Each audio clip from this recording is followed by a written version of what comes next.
précise insiste toujours avec Frédéric Bérard. Fred, dans son char électrique, non, il n'est pas dans son char électrique un matin. Comment ça va? Ça va comme c'est mené, pis toi. Vous avez longtemps qu'on ne l'avait pas entendu, ça va comme c'est mené. qu'on était dû. Rien nous amuse, hein? Tu vois que... Surtout avant les fêtes, là, ça fait plaisir. On dirait qu'on est sur le punch un matin.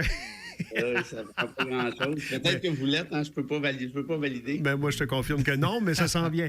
Je te relance pareil parce que c'est un peu le sujet du jour et Dieu sait que c'est plus au ralenti ces jours-ci, puisqu'on s'approche de Noël.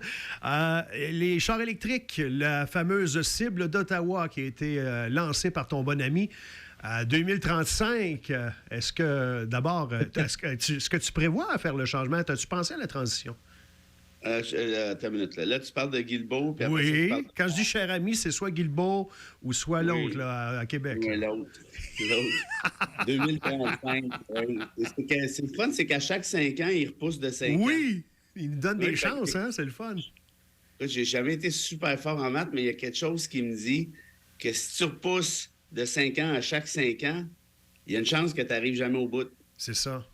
Ben, je sais pas, là, ça prendrait peut-être un mathématicien, là, si jamais quelqu'un peut nous écrire et confirmer. Puis pour le reste, le problème avec les chars électriques, malheureusement, parce que moi, j'ai évalué la situation assez, comment je dirais, sérieusement, très sérieusement même, c'est que là, actuellement, je sais que c'est décourageant, là, mais les dommages environnementaux qui sont faits pour les chars électriques sont presque aussi élevés. C'est à peu près la même affaire, en fait, qu'au niveau pétrolier. Il faut que tu gardes ton char genre 12-15 ans pour que ça vaille, au moins 10 ans, en tout cas 10-12 ans avant que ça vale vraiment la peine. En fait, que ça vale un peu la peine. Parce que tout le fait d'aller extraire les matériaux nécessaires, puis moi, je le sais parce que j'en ai une mine de graphite juste à côté de mon chalet où je te parle en ce moment. Ouais. Et ils sont en train de te cochonner ça, pas juste un petit peu, là, au point où il y a même des enjeux avec les cours d'eau. On a un magnifique lac qui s'appelle le lac Taureau. Ici, tu as peut-être déjà entendu parler de ça. Oui, il y a beaucoup de publicité autour de ça. Le manoir du lac Taureau. C'est un des joyaux, je te dirais, touristiques. C'est le joyau touristique, en fait, ici. Et puis, il y a des associations de résidents qui capotent un peu, pas mal, parce que selon les estimations, l'eau va être cochonnée, puis ça va en tout cas, bref, tout ce qu'ils font là va se ramasser dans le lac Taureau, puis c'est un réservoir, donc tu vois un peu l'enjeu. Oui, tout à fait. Ça pour te dire quoi? Pour te dire que moi, j'attends un peu, parce que je suis pas convaincu qu'on c'est pas 4,30 sous pour une pièce. Tu sais, ça paraît bien, là, c'est le fun, mais il y a plusieurs maisons qui ont été expropriées aussi. Il y a des maisons qui ont perdu beaucoup, beaucoup de valeur. Il n'y a pas de solution magique. C'est ça qui est problématique là, avec le char électrique en ce moment-ci.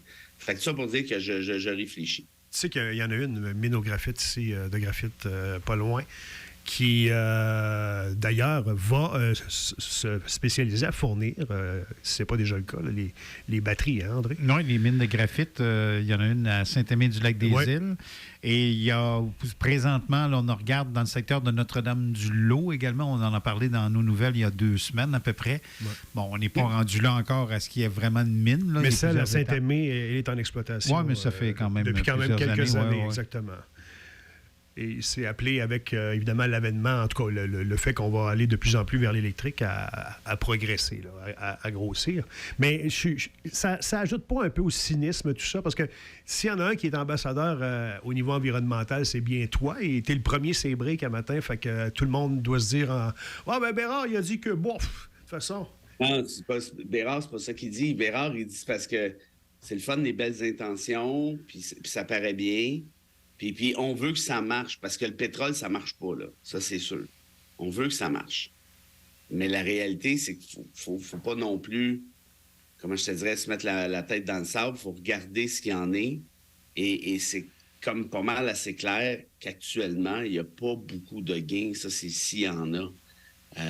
Donc, moi, j'essaie au-delà du splash, là, j'essaie de voir, OK, mais est-ce qu'il y a un gain réel qui existe? Tu sais, par exemple, les panneaux solaires, je parlais de ça avec un de mes chums hier. Oui. Les panneaux solaires, bon, là, c'est beaucoup mieux que c'était à l'époque, évidemment. Mais reste que les jours où il fait noir pendant une couple de temps, c'est pas très efficace. Ben ouais. C'est pas encore assez efficace pour, bon, à moins d'en avoir je ne sais pas combien. Et l'autre problème, c'est qu'après, ils n'ont pas trouvé de façon encore pour recycler les panneaux une fois que les panneaux ont atteint leur durée de vie. Ouais. Ça fait une sacrée cochonnerie apparemment. C'est décourageant de ce que je dis là, mais ce sont de ce que j'ai compris, parce que je ne suis pas scientifique, moi, là, vous l'avez saisi, là, mais c'est la réalité, là.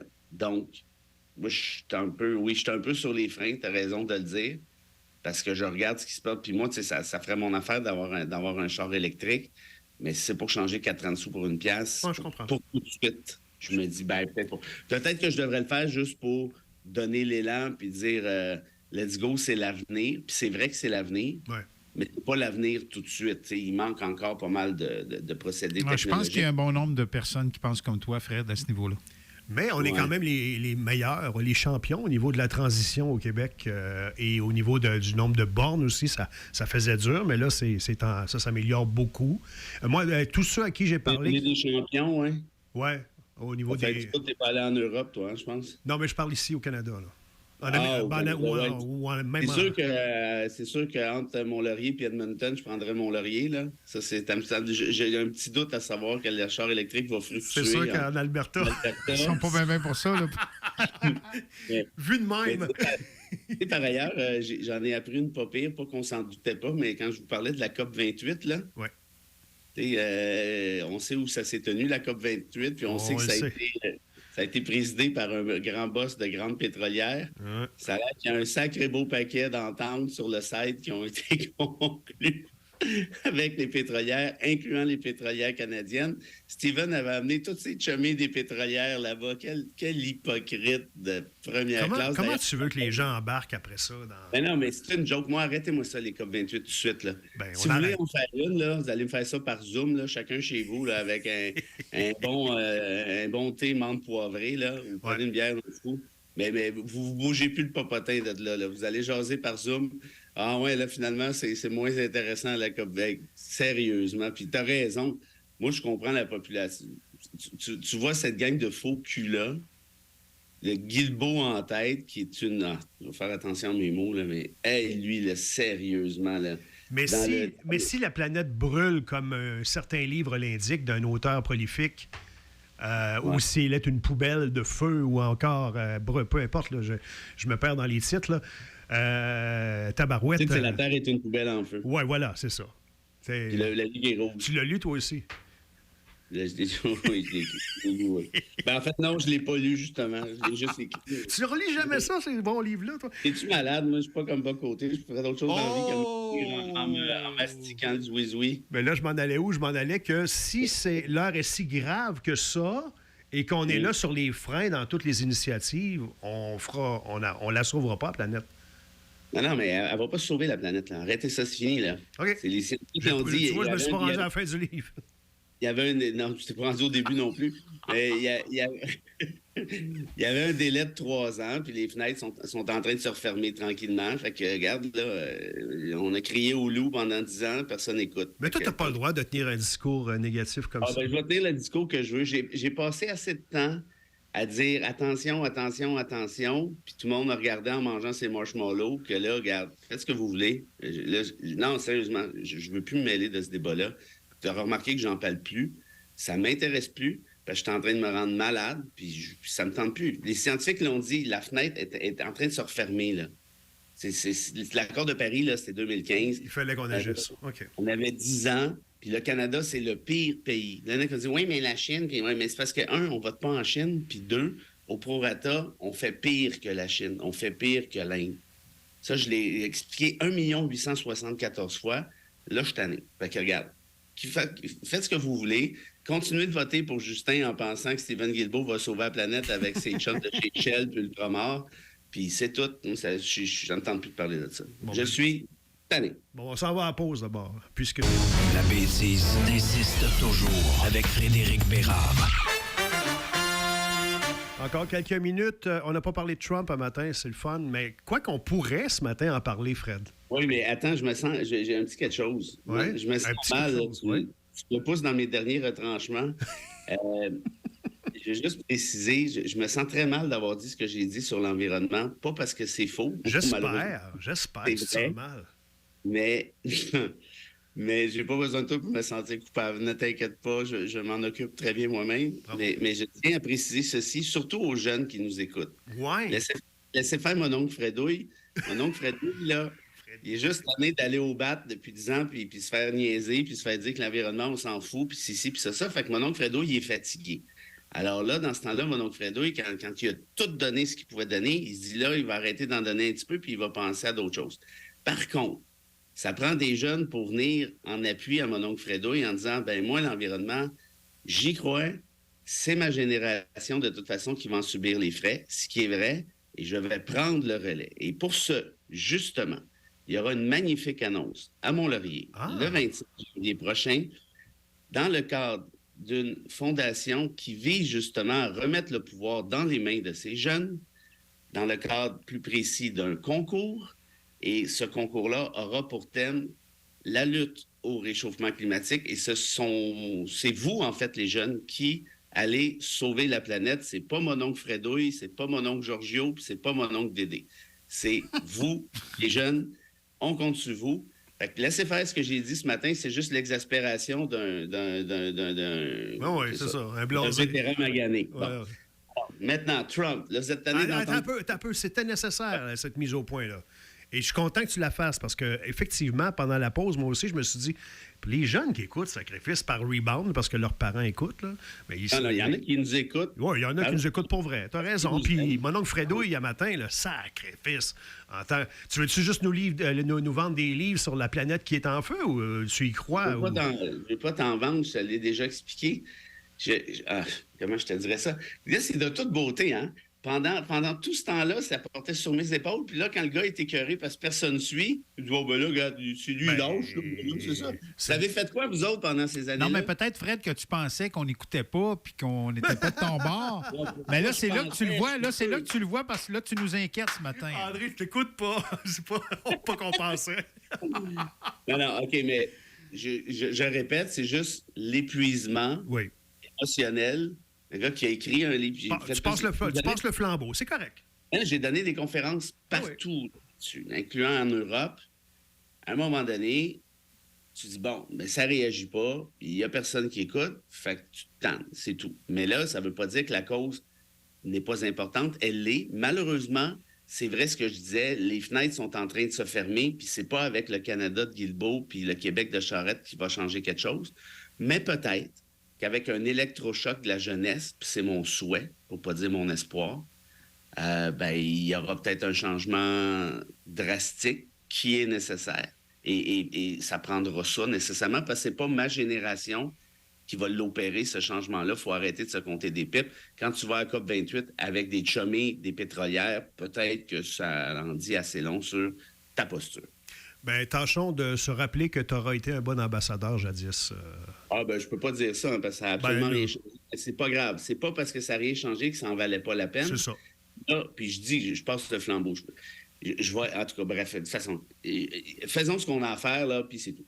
Trump, en terminant, on n'a pas beaucoup de temps, mais la nouvelle vaut la peine. C'est malheureux qu'on n'ait pas beaucoup de temps. Oui. Parce que c'est une excellente nouvelle. Oui, mais ça n'arrivera pas, mais vas-y pareil. Que je ne l'ai pas vu venir et peut-être qu'il était négatif un matin. Pense aux jeunes là, qui écoutent par la bande dans leur char. Mon oncle Giorgio. Ils vont se garrocher. Mon oncle Giorgio, ils vont se garrocher dans le fossé. Giorgio. Mon oncle Fredouille, il va rectifier un petit peu les faits. Là. Oui. Vous allez voir, il y a plein d'espoir là-dedans. La Cour suprême du Colorado, hier, donc le plus haut tribunal au Colorado, un État américain, a déterminé ceci, et c'est une bombe, que le 14e amendement de la Constitution américaine s'applique également au président et à ceux qui veulent le devenir. Et qu'est-ce que le 14e amendement? C'est un amendement qui a été opéré lors de la guerre de sécession pour punir ceux qui se sont révoltés contre contre l'establishment, contre l'autorité, contre la Constitution américaine, ultimement, pour les empêcher de pouvoir opérer une charge publique par la suite. Ce qui veut donc dire que Trump, avec ce qu'il a fait au Capitole, on s'en souvient, en janvier 2021, même s'il n'a pas été accusé, c'est pour ça que je ne l'ai pas vu venir, parce que il n'est pas encore accusé de ce qui s'est passé. Et en fait, il n'est pas encore condamné de ce qui s'est passé au Capitole.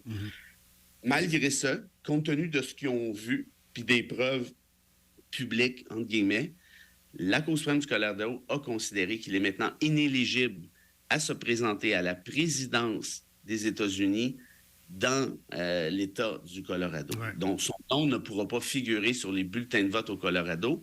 Et là, ça pourrait créer une espèce d'effet d'entraînement. Il y a d'autres États qui vont embarquer. Bref, ça va très mal. Le danger, par contre, évidemment, c'est que Trump pourrait, on va pas dire, va faire appel à la Cour suprême. On le sait qu'il y a noyauté, la Cour suprême. On verra ce que ça donne rendu là. Mais je dirais que dans le rayon des bonnes nouvelles, il n'y en a pas des tonnes ces temps-ci. Mais ça me semble en être une. Ouais, c'est juste que...